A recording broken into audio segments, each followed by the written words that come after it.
Welcome back to అనగనగా ముచ్చట్లు. First కొంచెం సబ్స్క్రైబ్ చేసుకోండి. అసలు సబ్స్క్రైబర్సే పెరగట్లేదు, మనకి 8 ఉన్నారు.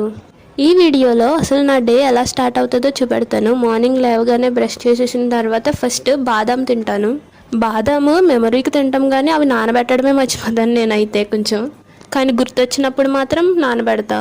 నెక్స్ట్ టిఫిన్కి వచ్చేసరికి నాకు అట్టు అంటే ఇష్టము. అట్టు అంటే దోశ పిండితో అట్టు కాదు, ఇడ్లీ పిండితో అట్టు వేసుకుని తినడం ఇష్టము. దానిలోకి మామూలుగా పచ్చడి వేసుకుని అట్టు తినేసాను.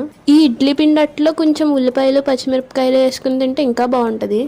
నెక్స్ట్ కర్రీ ప్రిపరేషన్కి వచ్చేద్దాము. ఫస్ట్ మేమైతే ఈరోజు చికెన్ వండుతుంది మా అమ్మ. ఆనియన్స్ అన్నీ కట్ చేసి బాగా ఫ్రై అయిన తర్వాత చికెన్ వేసుకుని తినేయడమే. నాకు ఈ క్లిప్ మిస్ అయ్యింది, అందుకే ఇక్కడ కర్రీ క్లిప్ చూపించట్లే. నెక్స్ట్ కొంచెం సేపు గ్యాప్ ఇచ్చిన తర్వాత మ్యాంగోస్ తినేసాము. ఆ తర్వాత అలా బయటకు వెళ్ళి దూడతో ఆడుకుని కొంచెం సేపు అక్కడ గాలిలో కూర్చున్నాము. అప్పుడు మళ్ళీ కొంచెం సేపు ఆగితే ఆకలేస్తుంది అనిపించి ఒక స్వీట్ తీసుకున్నా, పూతరేకు తిన్నాను. ఇంత హెవీగా తినేసిన తర్వాత నైట్ ఇంకా నార్మల్గా తిందామని ఇడ్లీతో సరిపెట్టేసుకున్నా.